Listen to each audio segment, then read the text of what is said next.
आधुनिक युग की शुरुआत से ही इंसान रोबोट्स बनाते आ रहा है। शुरुआत में ये मशीन सिर्फ कुछ खास कामों के लिए प्रोग्राम की जाती थी, लेकिन वक्त के साथ एक नई कल्पना जन्मी ऐसे रोबोट्स की जो इंसानों की तरह सोच सकें, समझ सकें और उनसे कहीं ज्यादा बुद्धिमान बन सकें, यानी आर्टिफिशियल इंटेलिजेंस। भविष्य में एक दौर ऐसा भी आया जब ये कल्पना हकीकत बन गई। अमेरिका ने इंसानी दिमाग का अध्ययन किया और AI रोबोट्स बनाने में कामयाबी हासिल कर ली। अब ये रोबोट्स न सिर्फ सोच और समझ सकते थे, बल्कि किसी भी भाषा में बात भी कर सकते थे। ये इतने कुशल थे कि मेडिकल ऑपरेशन से लेकर सिक्योरिटी, स्पेस मिशन और युद्ध के मैदान तक हर जगह इनका इस्तेमाल होने लगा। आगे चलकर एक नई टेक्नोलॉजी ने इंसानों और AI के बीच के फासले को और कम कर दिया। इस टेक्नोलॉजी से कोई भी इंसान खुद को स्कैन करवाकर हूबहू अपने जैसा एक AI बनवा सकता था। वो AI न सिर्फ उस इंसान के व्यवहार की नकल करता, बल्कि उसके जैसा दिखता और उसी के जैसे बातें भी कर सकता था। AI रोबोट्स अब मोबाइल और इलेक्ट्रिसिटी की तरह लोगों के दैनिक जीवन का हिस्सा बन चुके थे।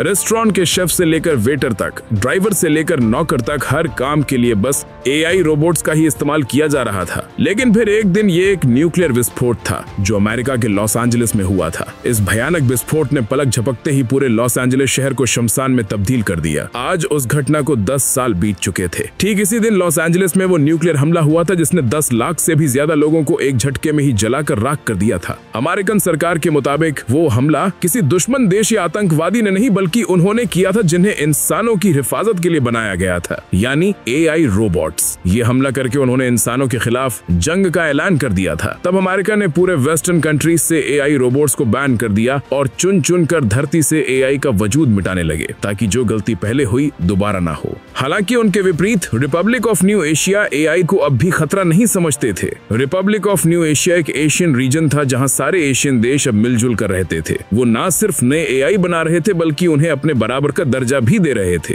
लेकिन अमेरिका ने यह साफ साफ ऐलान कर दिया था कि जब तक एक भी AI इस धरती पर मौजूद है, वे रुकेंगे नहीं। चाहे AI जहां भी छुपे हो, हालात चाहे कैसे भी हो, मानव जाति की भलाई के लिए वो उन्हें ढूंढकर उनका वजूद मिटा देंगे। अपने इस मकसद को अंजाम देने के लिए वेस्टर्न कंट्रीज ने मिलकर एक विशाल और बहुत ही एडवांस्ड स्पेस स्टेशन का निर्माण किया, जिसे कहा जाता था नोमैड। नोमैड पृथ्वी की ऑर्बिट पर मौजूद था। उसमें हाईटेक स्कैनर्स लगे हुए थे जो अंतरिक्ष से ही धरती पर मौजूद AI को स्कैन कर लेते थे। जब भी कोई AI का छुपा हुआ दल नोमैड के संपर्क में आता था, तब नोमैड से घातक मिसाइल्स निकलती थीं जो AI के उस पूरे दल के चीथड़े उड़ा देती थी। नोमैड ऐसे ही कई सालों से चुन चुनकर AI को खत्म कर रहा था। आज समय था सन 2065। अब मौत के डर से सारे AI अंडरग्राउंड हो चुके थे। इसी दौरान एक रात नोमैड न्यू एशिया के क्वांग आइलैंड से गुजरा। उसने वहां कुछ AI को डिटेक्ट किया था, जिसकी रिपोर्ट उसने US मिलिट्री को दी। कुछ ही देर बाद समंदर से निकलकर कुछ हथियारबंद सोल्जर्स आइलैंड पर आ गए। उसी आइलैंड पर मौजूद एक घर में जोशुआ नाम का एक शख्स अपनी गर्भवती पत्नी माया के साथ प्यार भरे पल बिता रहा था। उसी वक्त दरवाजे पर कोई शोर हुआ। जोशुआ नीचे दरवाजे पर आया। उसने देखा कि बाहर से कुछ AI रोबोट्स एक अमेरिकन सोल्जर को पकड़ लाए हैं। वो AI रोबोट्स जोशुआ के ही साथी थे। उनमें से एक AI का नाम हारून था। उसने जोशुआ से कहा कि भाई, अमेरिकन को हमारी लोकेशन मिल गई है। वो किसी भी वक्त यहाँ आते होंगे। हमें अभी यहाँ से निकलना होगा। ये सुनकर जोशुआ ने बाहर झांक कर देखा। बाहर नोमैड गश्त लगाता हुआ उन्हीं की तरफ बढ़ रहा था। जोशुआ ने बेचैनी भरे लहजे में कहा, वो आ रहे हैं, जल्दी करो, भागो यहाँ से। ये सुन सारे रोबोट्स वहाँ से भाग निकले। उनके जाते ही जोशुआ उस घायल अमेरिकन सोल्जर के पास आया और बोला, ड्रू, तुम यहाँ क्या कर रहे थे? तुम मेरा भेद खोलने वाले थे? असल में जोशुआ अमेरिका का एक अंडर कवर एजेंट था। वो उसे एक मिशन के तहत यहाँ भेजा गया था। कोई निर्माता था जो इंसानों से जंग लड़ने के लिए गुप्त रूप से AI रोबोट्स की सेना तैयार कर रहा था। लेकिन निर्माता काफी शातिर था। वो कभी किसी के सामने नहीं आता था। इसलिए अमेरिका ने मिलिट्री सार्जेंट जोशुआ को यहाँ भेजा ताकि वो निर्माता का पता लगाकर उसे खत्म कर दे। जोशुआ को AI के दल में शामिल होने का एक ही जरिया नजर आया, जो थी निर्माता की बेटी माया। जोशुआ ने माया का भरोसा जीता, उससे शादी की और AI के दल में शामिल हो गया। हालांकि माया के साथ रहकर भी वो अब तक निर्माता के बारे में पता नहीं लगा पाया था, लेकिन उसे अब माया से सच्चा प्यार हो गया था। इस वक्त रोबोट्स ने जिस अमेरिकन सोल्जर का पीट पीट कर बुरा हाल कर दिया था, वो जोशुआ का दोस्त ड्रू था। इसी दौरान बाहर मिलिट्री ने AI पर हमला कर दिया। दोनों गुटों में भीषण गोलीबारी शुरू हो गई। ये देख जोशुआ ने ड्रू का रेडियो उठाया और मिलिट्री से संपर्क करते हुए कहा, अंडर कवर सार्जेंट जोशुआ बोल रहा हूँ, तुरंत फायरिंग बंद करो, निर्माता यहाँ नहीं है। ये कहते हुए जोशुआ ने जैसे ही पीछे मुड़कर देखा, वहाँ माया खड़ी थी। वो सब कुछ सुन चुकी थी। ये जानकर जोशुआ एक अंडर कवर एजेंट है। माया को सदमा सा लगा। उसने धोखेबाज कहकर जोशुआ पर बंदूक तान दी। जोशुआ ने एक पल को नजरें झुका ली, फिर धीरे से बोला, माया, मुझ पर भरोसा रखो, वे तुम्हें कुछ नहीं करेंगे। उन्हें सिर्फ निर्माता चाहिए। मेरे साथ चलो, मैं तुम्हारी हिफाजत मदद करूंगा। क्योंकि माया जोशुआ को खत्म करना चाहती थी, लेकिन उसे जोशुआ से सच्चा प्यार था, इसलिए वो गोली चलाने की हिम्मत नहीं जुटा पाई। आखिरकार वो वहाँ से भाग गई। बाहर खतरा था, इसलिए जोशुआ उसे रोकने के लिए उसके पीछे भागा, लेकिन तब तक माया बोट पर सवार होकर अपने एआई साथियों के साथ समुद्र के रास्ते निकल चुकी थी। लेकिन माया इस बात से बेखबर थी कि नोमैड उनके ऊपर ही मंडरा रहा था। बदकिस्मती से नोमैड के स्कैनर्स ने माया और उसके साथी एआई को डिटेक्ट कर लिया। डर से जोशुआ की आंखें चौड़ी हो गईं। अगले ही पल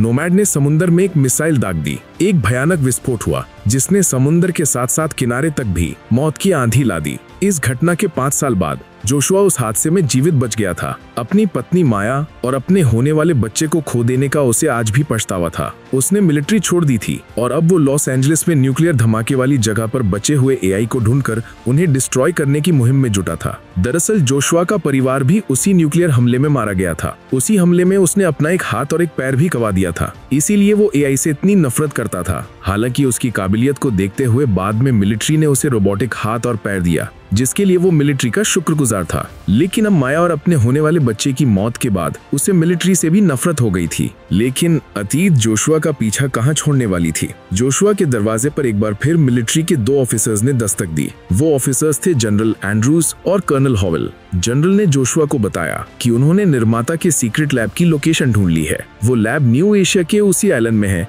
जहां जोशुआ को अंडर कवर भेजा गया था। जनरल ने जोशुआ को बताया, निर्माता का नया आविष्कार एक विनाशकारी हथियार है जिसका नाम है अल्फा ओ। उस हथियार से वो अंतरिक्ष में मंडराते हमारे नोमैड को तबाह करने वाला है। इससे पहले कि निर्माता अपने मकसद को अंजाम दे, मैं चाहता हूं जोशुआ तुम हमारी टीम को गाइड करो और उन्हें उस लैब तक पहुंचाओ ताकि हमारी टीम निर्माता और उसके वेपन दोनों को खत्म कर सके। लेकिन इस बार जोशुआ ने किसी भी मिशन पर जाने से इनकार कर दिया। तभी कर्नल हावेल ने कहा, जोशुआ क्या तुम निएंडरथल्स के बारे में जानते हो? वो भी इंसानों की तरह एक प्रजाति थी जो हमसे भी पहले से धरती पर मौजूद थी। पहले लोगों का मानना था कि वो मूर्ख थे, लेकिन फिर पता चला कि वो सभ्य थे। वे औजार बनाते थे, कपड़े बनाते थे, पौधों से दवाइयां बनाते थे, यहाँ तक कि उन्होंने कई तरह की कला भी सीख ली थी। वे छोटे फूलों की मालाएं बनाकर अपने मरे हुए परिजनों की कब्र पर रखते थे। लेकिन समस्या तब हुई जब उनका सामना ऐसी प्रजाति से हुआ जो उनसे भी ज्यादा चालाक और बेरहम थे, यानी कि हमने बड़ी ही बेरहमी से उनकी हत्या की और उनकी प्रजाति का वजूद ही मिटा दिया। ऐसी ही समस्या जोशुआ अब हमारे सामने आ खड़ी हुई है।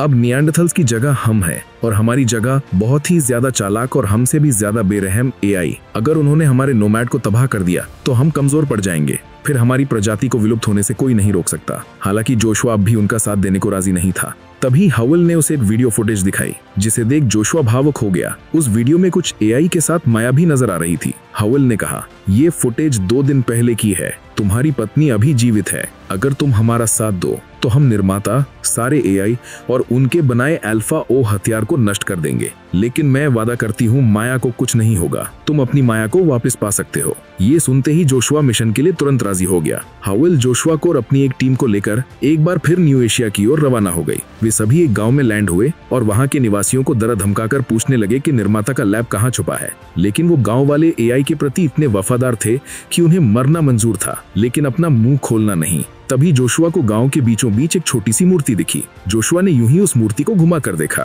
तभी गांव के बीच जमीन के नीचे छुपे सीक्रेट लैब का दरवाजा खुल गया। बिना एक पल गवाए जोशुआ यूएस आर्मी के साथ लैब के अंदर घुस गया। लैब में साइंटिस्ट एआई टेक्नोलॉजी को विकसित करने में लगे थे। यूएस आर्मी ने चुन चुनकर उन सारे साइंटिस्ट्स को मौत के घाट उतार दिया। लेकिन तभी बाहर लोकल एआई पुलिस वहां धमकी। न्यू एशिया में अब एआई पुलिस ही लोगों की हिफाजत करती थी और अमेरिकन उनके दुश्मन थे। बाहर मौजूद आर्मी के बाकी सोल्जर्स उनका सामना करने लगे। उन्होंने अंदर मौजूद टीम से मदद की गुहार लगाई। तब तक टीम के कैप्टन ने जोशुआ को निर्माता का वेपन ढूंढकर उसे नष्ट करने का आदेश दिया और खुद बाकी टीम के साथ बाहर पुलिस से निपटने चला गया। जोशुआ वेपन की तलाश करता हुआ एक बड़े से चैम्बर में पहुंचा। यही वो जगह थी जहां वेपन अल्फा ओ रखा गया था। लेकिन अंदर आने पर जोशुआ को वहां कोई भी वेपन नजर नहीं आया। तभी उसे कुर्सी पर कोई बैठा हुआ दिखाई दिया। जोशुआ गन ताने जब उसके करीब गया तो देखा कि वो एक एआई बच्ची थी जो टीवी पर कार्टून देख रही थी। उसे देख जोशुआ सन्न रह गया। एक पल के लिए उसके मन में सवाल उठा कि क्या ये बच्ची ही निर्माता का हथियार है। लेकिन वो कुछ समझ पाता उससे पहले ही एक साइंटिस्ट बंदूक लिए पीछे से आई और उसने जोशुआ के सीने पर शूट कर दिया।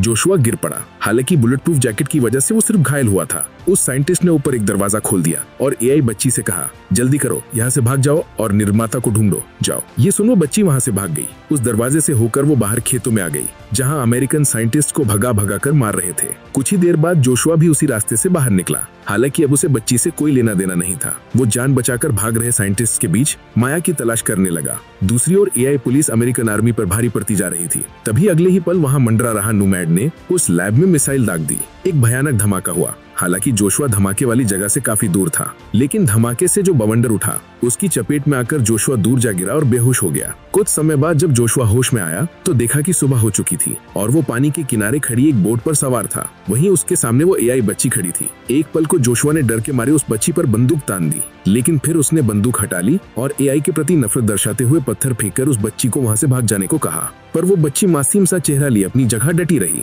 अंत में जोशुआ ही उससे दूर चला आया। जोशुआ अब खेतों की तरफ पहुंचा तभी उसे वहां आर्मी सोल्जर शिपली की लाश मिली। शिपली का रेडियो उठाकर वो अपनी टीम से संपर्क करने की कोशिश करने लगा। तभी अचानक ही शिपली दर्द से कराहता हुआ जाग उठा। शिपली मरा नहीं था। उसी पल जोशुआ ने देखा कि एआई पुलिस उस पूरी जगह पर फैल चुकी थी। जोशुआ उनसे छुपता छुपाता शिपली को लेकर एक खाली घर में आ गया। तभी उसने देखा कि वो बच्ची तो पहले से ही वहाँ बैठी टीवी देख रही थी। जोशुआ ने चिढ़कर टीवी बंद कर दिया, पर तभी कुछ अजीब हुआ। उस बच्ची ने हाथ जोड़कर ध्यान केंद्रित किया और टीवी अपने आप ही दोबारा शुरू हो गया। जोशुआ सन्न रह गया। उसी पल शिपली के रेडियो पर कर्नल हॉवेल का कॉल आया। हॉवेल पास ही में खंबे के पीछे छुपी हुई थी। जोशुआ ने कॉल रिसीव किया। हॉवेल ने जोशुआ से पूछा, क्या तुमने निर्माता का वेपन डिस्ट्रॉय किया? जोशुआ ने जवाब दिया, वहाँ कोई वेपन नहीं था, वहाँ तो बस एक एआई बच्ची थी। हॉवेल ने कहा, वो बच्ची ही उनका हथियार है, खत्म कर दो उसे। उसी वक्त हॉवेल एआई पुलिस की नजरों में आ गई। पुलिस ने उसे अरेस्ट कर लिया और एक गाड़ी में भरकर ले जाने लगे। उसी गाड़ी में हॉवेल का एक सोल्जर मैकब्राइड भी बंदी था। दूसरी ओर हॉवेल का आदेश मानते हुए जोशुआ बंदूक ताने उस एआई बच्ची को मारने आया। वो बच्ची उस वक्त एक ड्राइंग बना रही थी। जोशुआ ने देखा कि बच्ची ने ठीक वैसा ही निशान ड्रॉ किया था जैसा माया की पीठ पर टैटू था। उसने उससे पूछा, तुमने ये निशान कहाँ देखा है? पर बच्ची खामोश थी। जोशुआ ने अपने फोन पर उसे माया की तस्वीर दिखाई और पूछा, क्या तुम इसे जानते हो? तुमने इसे कहीं देखा है? फोटो देखते ही उस बच्ची ने उत्सुकता के साथ कहा, डियान जैंग। हालांकि जोशुआ को इसका मतलब समझ नहीं आया, पर उसे यकीन हो गया कि बच्ची माया के बारे में जरूर कुछ जानती है। उसने बच्ची को मारने का इरादा बदल दिया, पर तभी अचानक ही गाँव का एक एआई किसान वहाँ धमका, जो उस घर का मालिक था। उसने जोशुआ पर बंदूक तान दी, लेकिन उसके हमला करने से पहले जोशुआ ने ही उसे गोली से उड़ा दिया। गोली की आवाज सुन वहाँ छानबीन कर रही एआई पुलिस को उनकी भनक लग गई और वो अपनी पूरी फौज के साथ उनकी तरफ आने लगे। जोशुआ ने फौरन उस एआई किसान की जेब से उसकी गाड़ी की चाबी निकाली और अपने साथी शिपली और उस बच्ची को लेकर वहां से फरार हो गया। इसी दौरान दूसरी ओर एआई पुलिस की एक गाड़ी हॉवेल और मैकब्राइड को लेकर शहर की तरफ बढ़ रही थी। तभी उन दोनों ने पुलिस पर हमला कर गाड़ी को अपने कब्जे में ले लिया और जोशुआ को ढूंढने निकल पड़े। उधर जोशुआ की गाड़ी रास्ते में ही बंद पड़ गई। हालांकि अब उनका एआई पुलिस से पीछा छूट चुका था। थोड़ी राहत मिलने पर जोशुआ ने बच्ची से कहा, तो अब बताओ डियान जैंग कहाँ है? मुझे मेरी पत्नी माया के पास ले चलो। लेकिन वो बच्ची कुछ भी बोल नहीं रही थी। जोशुआ को लगा शायद उसे इंग्लिश भाषा समझ नहीं आ रही है, पर तभी मौत से जूझ रहे शिपली ने जोशुआ पर बंदूक तान दी और बोला, पत्नी को छोड़ो, मुझे आर्मी कैंप ले चलो, वरना तुम सीधे ऊपर जाओगे। इस पर जोशुआ शिपली को समझाने लगा कि यूएस आर्मी कैंप यहाँ से मीलों दूर है, वहां जाना नामुमकिन है। उसी पल शिपली ने दम तोड़ दिया। शिपली को वहीं छोड़ जोशुआ उस एआई बच्ची के साथ एक गाड़ी से लिफ्ट लेकर शहर की तरफ निकल गया। उस बच्ची का कोई नाम नहीं था, इसलिए जोशुआ ने उसे एल्फी नाम दे दिया था। साथ ही उसने एल्फी को एक टोपी भी पहना दी थी ताकि वो इंसान लगे। उनके जाने के कुछ देर बाद हॉवेल शिपली को ट्रेस करती हुई उसकी कार तक पहुंच गई। कार में शिपली मरा पड़ा था। हॉवेल के आदेश पर मैकब्राइड उसे कार से बाहर निकाल लाया। साथ ही उसने निष्क्रिय हो चुके एआई पुलिस को भी शिपली की लाश के बगल में लेटा दिया। इसके बाद हॉवेल ने एक डिवाइस शिपली के सिर के पास रख दी। असल में वो एक मेमोरी ट्रांसफर डिवाइस थी, जिससे मरे हुए इंसान की मेमोरी को कॉपी करके किसी एआई में ट्रांसफर किया जा सकता था, लेकिन तभी जब उस इंसान को मरे ज्यादा वक्त ना हुआ हो। इससे कुछ वक्त के लिए वो इंसान एआई में जीवित हो जाता था। हॉवेल ने शिपली के सिर पर मेमोरी ट्रांसफर डिवाइस फिट किया। हालांकि शिपली को मरे अधिक समय हो गया था, इसलिए हॉवेल को उसके दिमाग से थोड़ी सी ही मेमोरी मिल पाई। हॉवेल ने उस मेमोरी को एक फ्लैश ड्राइव में कॉपी करके उसे उस एआई पुलिस के सिर से कनेक्ट कर दिया, जिससे शिपली छटपटाता हुआ उस एआई में जीवित हो गया। वक्त कम था, इसलिए हॉवेल ने शिपली से सीधे सवाल किया, जोशुआ कहाँ है? क्या उसने वेपन, मेरा मतलब उस एआई बच्ची को खत्म किया? इस पर शिपली ने कहा, नहीं, वो बच्ची जिंदा है। जोशुआ उसके साथ अपनी पत्नी को ढूंढने गया है। बस इतना कहकर शिपली वापस मौत की नींद सो गया। अब हॉवेल की नजरों में जोशुआ एक गद्दार था। मैकब्राइड को साथ लेकर उसने उसकी तलाश शुरू कर दी। इरादा साफ था, जोशुआ और एल्फी को हर हाल में खत्म करना। उधर जोशुआ एल्फी को लेकर शहर पहुंच चुका था, लेकिन अब शहर के चप्पे चप्पे पर उसी की तलाश हो रही थी। एआई जोशुआ से एल्फी को वापस चाहते थे। पुलिस हर गली कूचे में उनकी खोज कर रही थी। ऐसे माहौल में बाहर रहना खतरे से खाली नहीं था, पर जोशुआ के शहर आने के पीछे भी एक मकसद था, अपने पुराने दोस्त ड्रू से मिलना। वही ड्रू जिसे उसने अपने अंडरकवर मिशन के दौरान मौत से बचाया था। जोशुआ को यकीन था कि ड्रू उन्हें आसरा देगा और माया को ढूंढने में मदद करेगा। जोशुआ एल्फी को लेकर उस फैक्ट्री पहुंचा जहां ड्रू अब एआई बनाने का काम करता था। सालों बाद जोशुआ को सामने देख ड्रू चौंका और फिर मुस्कुरा उठा। एक पुराने दोस्त की तरह गले मिलते हुए बोला, काफी साल हो गए दोस्त, अब किस मुसीबत में फंसा है। जैसे ही ड्रू की नजर एल्फी पर पड़ी, वो ठिठक गया। एक एआई बच्ची, ये उसने पहली बार देखा था। ड्रू उन्हें घर ले आया जहां वो अपनी एआई गर्लफ्रेंड कुमी के साथ रहता था। ड्रू ने जोशुआ से पूछा, तू इस एआई बच्ची के साथ क्या कर रहा है? जोशुआ ने जवाब दिया, ये सिर्फ बच्ची नहीं है, इसका नाम है एल्फी। इसके पास एक अद्भुत शक्ति है, ये दिमाग से मशीन्स को कंट्रोल कर सकती है। जोशुआ ने आगे कहा, मुझे लगता है ये जानती है निर्माता कहाँ है और शायद माया भी वहीं हो। एल्फी ही मेरी आखिरी उम्मीद है माया को ढूंढने की। ड्रू ने एल्फी की जांच पड़ताल शुरू कर दी। कुछ ही देर में उसके चेहरे का रंग बदल गया। वो फौरन जोशुआ को एक तरफ ले गया और फुसफुसाया, भाई ये बच्ची किसी चमत्कार से कम नहीं है, ये कोई आम एआई नहीं है, इससे पहले मैंने ऐसा कुछ नहीं देखा।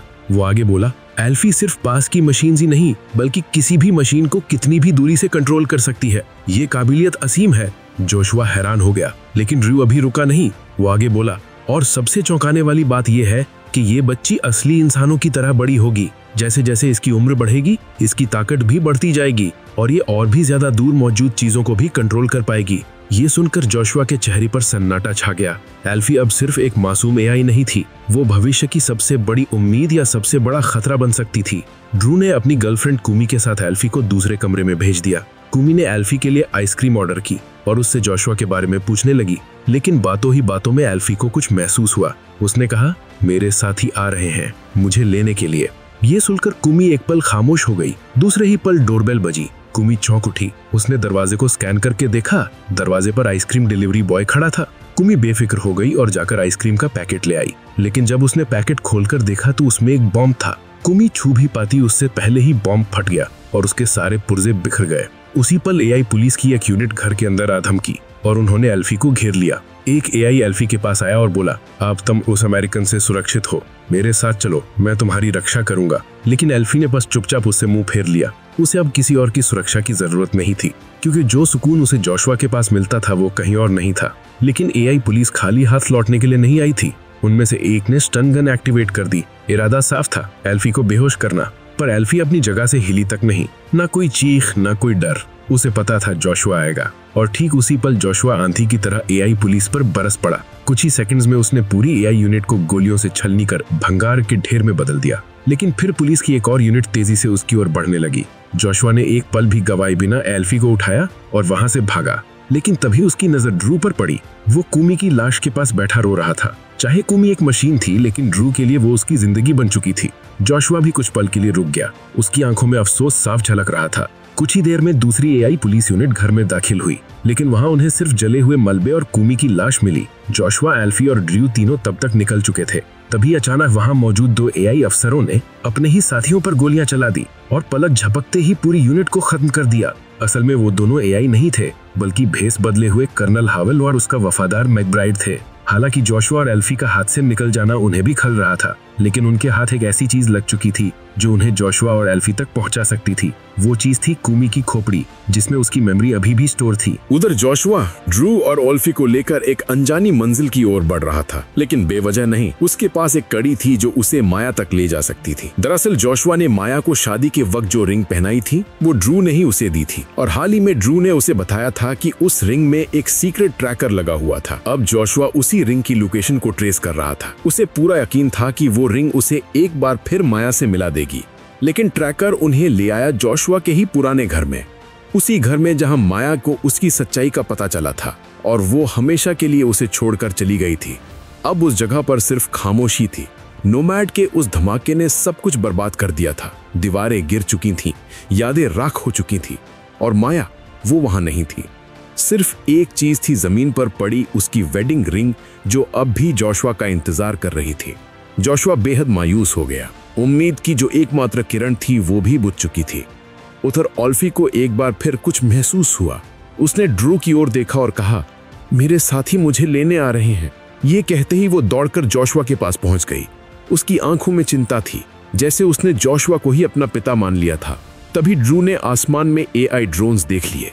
वो जोशुआ को सतर्क करने के लिए घर की तरफ भागने लगा। तभी आसमान से ड्रोन्स ने अंधाधुंध फायरिंग शुरू कर दी। एक गोली सीधी ड्रू को जा लगी। वो जमीन पर गिर पड़ा। जोशुआ भागा, उसे संभाला। ड्रू की सांसें टूट रही थी, लेकिन जाने से पहले उसने जोशुआ के कान में वो सच फुसफुसाया जो सब कुछ बदल देने वाला था। उसने कहा, जोशुआ, जिस रात यहाँ हमला हुआ था, हमें एक बात समझ आ गई थी। निर्माता माया के पिता नहीं, बल्कि माया ही निर्माता है। सच्चाई जानकर जोशुआ के होश फाख्ता हो गए। इसी के साथ ड्रू की सांसें थम गईं। जोशुआ के पास दुख मनाने का भी वक्त नहीं था, क्योंकि AI तेजी से उसी की ओर बढ़ रही थी। वो एल्फी को उठाकर भागा, लेकिन ज्यादा दूर नहीं जा पाया। आगे AI की पूरी फौज ने उसे घेर लिया। लेकिन ये पुलिस नहीं थी, ये वही रेबल AI थे जिनके साथ जोशुआ कभी अंडरकवर काम कर चुका था। भीड़ में से उनका लीडर हारून बाहर आया। उसने एल्फी को अपनी गोद में लिया और जोशुआ को घूरते हुए बोला, भाई, फिर से गद्दारी है। जोशुआ कुछ भी कह पाता उससे पहले ही एक AI ने उसे मारकर बेहोश कर दिया। रेबल्स उन्हें जहाज से उठाकर एक खुफिया बेस की ओर ले जा रहे थे। उन्होंने जोशुआ को नीचे एक सेल में बंद कर दिया था। कुछ देर बाद जोशुआ को होश आया। उसकी आंखें खुली और सामने खड़ा था हारून। हारून ने ठंडी लेकिन तीखी आवाज में पूछा, तुम्हें उस बच्ची से क्या चाहिए? जोशुआ ने थके हुए लहजे में कहा, वो सिर्फ मुझे मेरी माया तक ले जा रही थी। ये सुनकर हारून हल्का मुस्कुराया और फिर बोला, माया अपने पिता के मौत के बाद वहीं हमारी अगली निर्माता बनी थी। उसी ने उस बच्ची को बनाया है। उस बच्ची के पास अद्भुत शक्तियां हैं, इसीलिए तुम्हें उस बच्ची को मारने भेजा गया है ना, ताकि हम कमजोर हो जाएं। लेकिन जोशुआ,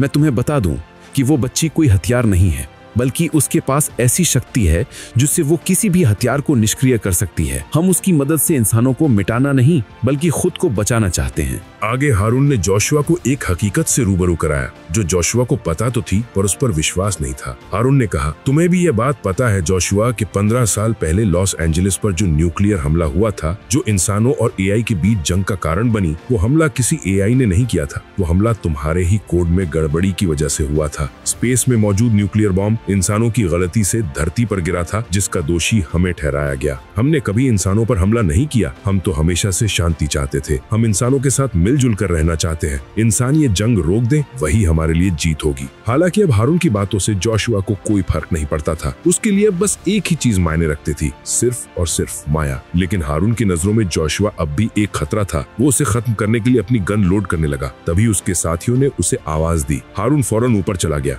बाहर एक तबाही का मंजर देख उसका चेहरा सन रह गया। नोमैड ने उनके एक और गांव पर मिसाइल दागकर उसे पूरी तरह तबाह कर दिया था। हारून की आंखों में एक गहरी निराशा तैर गई। जब सबकी निगाहें उस तबाही की ओर थी, उसी वक्त एल्फी चुपचाप सभी से छुपती हुई नीचे जोशुआ के सेल में पहुंच गई। उसके मन में एक सवाल था। उसने मासूमियत से पूछा, क्या तुम माँ को मारना चाहते हो? एल्फी माया को ही माँ कहकर पुकार रही थी। जोशुआ ने आंस ली उसकी ओर देखा और कहा, नहीं एल्फी, मैं माया को क्यों मारूंगा? मैं उससे प्यार करता हूँ। प्लीज मुझे उसके पास ले चलो। उधर हारून को जब आसपास एल्फी नहीं दिखी, उसे शक हो गया कि कुछ गड़बड़ है। वो तेजी से सेल की तरफ भागा, लेकिन अब जोशुआ वहां से गायब हो चुका था। हारून को लगा कि जोशुआ भाग चुका है। वो अब उसे पीछे छोड़कर अपने ठिकाने की ओर बढ़ गया, लेकिन जोशुआ उनके जहाज के नीचे ही लटका हुआ था। एल्फी ने ही उसे पिंजरे से आजाद किया था। जोशुआ को पता था कि हारून माया के पास जरूर जाएगा, इसलिए वो छुपकर उनके पीछे जा रहा था। कुछ ही घंटों बाद AI का काफिला अपने मेन बेस पर पहुंचा, एक ऐसा गांव जहां सैकड़ों AI शांति से रहते थे। लेकिन इस वक्त वहां सिर्फ खामोशी थी। हर चेहरे पर केवल दहशत उभरी थी,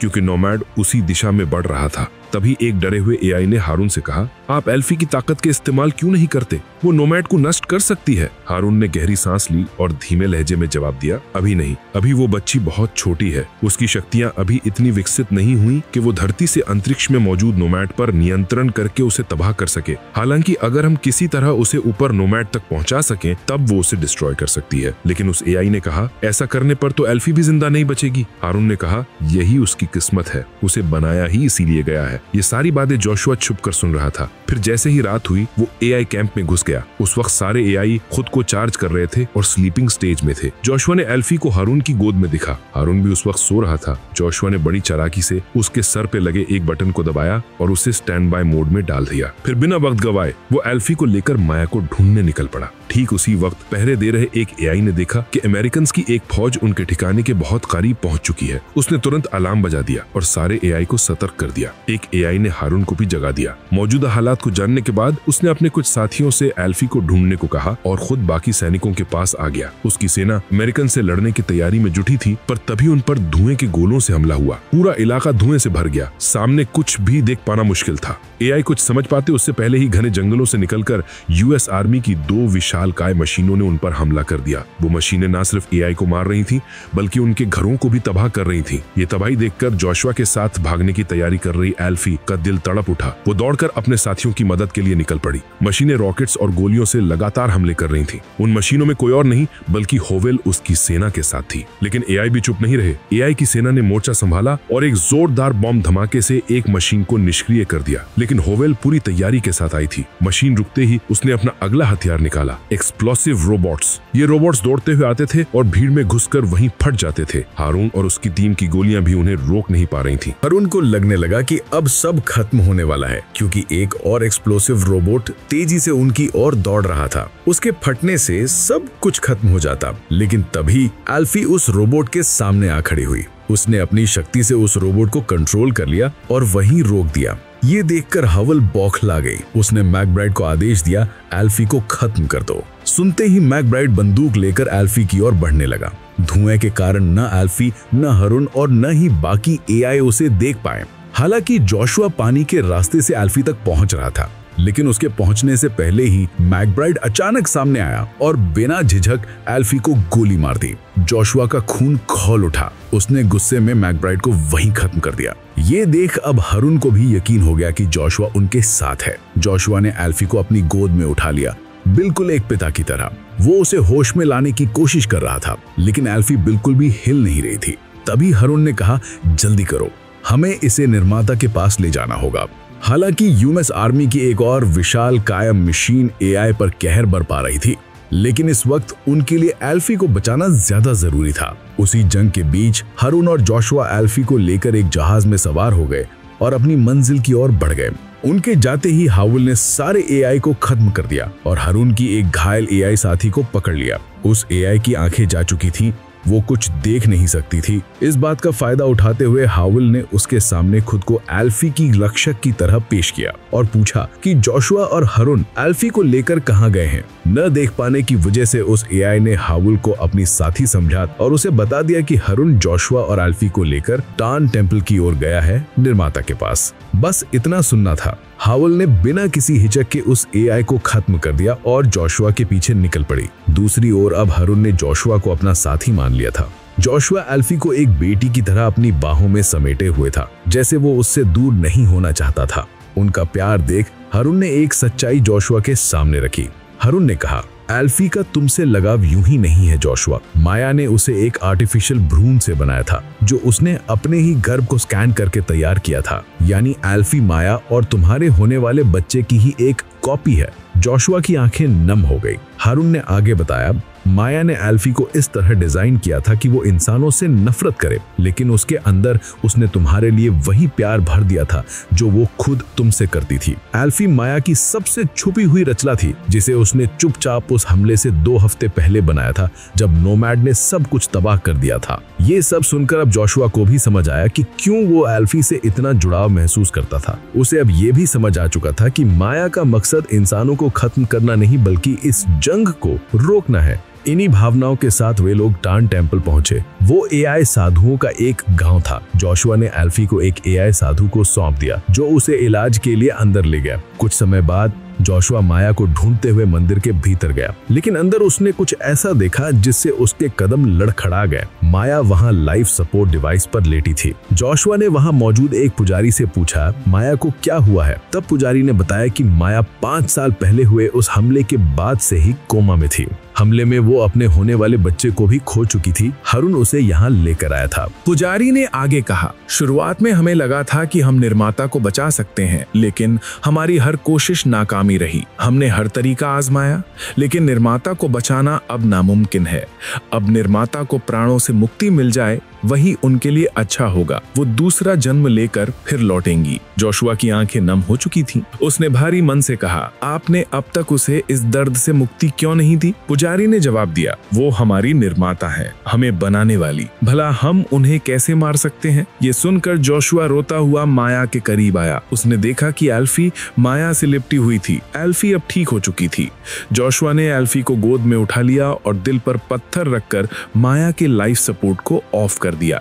लेकिन तभी हावल ने यूएस आर्मी के साथ उस गांव में हमला कर दिया। उसकी सेना ने बेरहमी से एआई साधुओं को मारना शुरू कर दिया। खतरे को भांपकर जोशुआ एल्फी को लेकर वहां से भागा था कि तभी हावल वहां आ धमकी। जोशुआ अब हावल के बंदूक के निशाने पर था। उसने जोशुआ से कहा, एल्फी और निर्माता को वहीं छोड़ दो और तुम जा सकते हो। पर जोशुआ ने मायूस होकर कहा, निर्माता अब नहीं रही। इतने में ही हारून वहां पहुंच गया और हावल पर गन तान दी। लेकिन हावल के साथियों ने पीछे से हारून को घेर लिया। हावल बेफिक्र होकर जैसे ही पीछे मुड़ी, हारून ने उसे शूट कर दिया और खुद सैनिकों की गोली का शिकार हो गया। हावल को लगा कि हारून का निशाना चूक गया है, लेकिन उसने हावल की पीठ पर टाइम बम शूट कर दिया था जो कुछ ही सेकंड्स में फटने वाला था। हावल मौत के डर से छटपटाने लगी, लेकिन उस बम के फटने से पहले एल्फी ने अपनी शक्ति से उसे कंट्रोल कर लिया। पर हावल के साथ ही एल्फी को ही खतरा समझकर उस पर हमला करने बढ़े। ये देख जोशुआ ने एल्फी को पकड़कर दूर हटा दिया। एल्फी का ध्यान टूटते ही बम से उसका कंट्रोल छूट गया और उसी पल एक जोरदार धमाका हुआ जिससे हावल और उसके साथियों के चीफड़े उड़ गए। तभी हारून उठ खड़ा हुआ। उसने कहा, भागो जोशुआ, नोमैड को तबाह कर दो। जोशुआ फौरन एल्फी को लेकर वहां से भागना ही लगा था कि बदकिस्मती से अमेरिकन सोल्जर्स ने उन्हें पकड़ लिया और उन्हें बंदी बनाकर अपने साथ ले गए। उनके जाते ही नोमैड ने उस गांव में मिसाइल दागकर पूरे गांव को खत्म कर दिया। कुछ समय बाद जोशुआ और एल्फी को सोल्जर्स अमेरिका ले आए थे, पर वो एल्फी को डिस्ट्रॉय करने में असमर्थ थे क्योंकि एल्फी अपनी शक्ति से उनकी हर मशीन को नाकामी कर सकती थी। तब जनरल एंड्रूज ने जोशुआ को गन देते हुए कहा, एल्फी को सिर्फ तुम ही खत्म कर सकते हो, तुम उसे स्विच ऑफ करो वरना हम उसे दर्दनाक मौत देंगे। जोशुआ के पास और कोई चारा न था। वो जोशुआ के पास गया और उसे हमेशा के लिए ऑफ कर दिया। इसके बाद एंड्रूज ने एल्फी की बॉडी को डिस्ट्रॉय करने भेज दिया। जोशुआ से एल्फी के लगाव को समझते हुए उसने जोशुआ को भी एल्फी की बॉडी के साथ उसी गाड़ी में भेजा। लेकिन एंड्रूज को अंदाजा भी नहीं था कि ये जोशुआ की एक चाल थी। एल्फी मरी नहीं थी, बल्कि जोशुआ ने उसे चालाकी से स्टैंड बाय मोड में डाल दिया था, जिससे वो बस सो रही थी। जोशुआ ने एल्फी को वापस जगा दिया, जिसके बाद एल्फी ने उस गाड़ी को कंट्रोल कर रास्ते में ही पलट दिया और जोशुआ एल्फी को लेकर भागा। वो सीधा एयरपोर्ट पहुंचा। दरअसल अब इंसानों ने चांद पर भी बस्ती बसा ली थी। चांद पर जाने के लिए एक स्पेशल फ्लाइट भी मौजूद थी। जोशुआ ने चांद पर जाने वाली फ्लाइट पकड़ ली। उनकी फ्लाइट ने उड़ान भरी ही थी कि तभी एंड्रूज को उनकी खबर मिल गई। उसने फ्लाइट को वापस अमेरिका में लैंड होने का आदेश दिया। लेकिन अब जोशुआ और एल्फी को रोकना किसी के लिए भी नामुमकिन था। एल्फी ने पूरे प्लेन को ही कंट्रोल में ले लिया और वो सीधा जाकर नोमैड पर लैंड हो गए। उन्होंने पहले दूसरी फ्लाइट से बाकी पैसेंजर्स को सही सलामत पृथ्वी की ओर रवाना कर दिया। उसके बाद नोमैड में मौजूद सेना को खत्म करके आखिरकार एल्फी ने अपनी शक्तियों से नोमैड को तबाह कर दिया। हालांकि इस जंग में जोशुआ मारा गया, लेकिन उसने एस्केप पॉड की मदद से एल्फी को सही सलामत धरती पर भेज दिया। अब धरती पर एआई सुरक्षित थे। आगे चलकर पूरी दुनिया ने यह माना कि लॉस एंजलिस पर हमला इंसानों की ही गलती थी। लोगों ने प्रोटेस्ट कर यूएस मिलिट्री को जंग रोकने पर मजबूर कर दिया। दुनिया में एक बार फिर शांति कायम हो गई और इसी के साथ फिल्म यहीं समाप्त हो गई।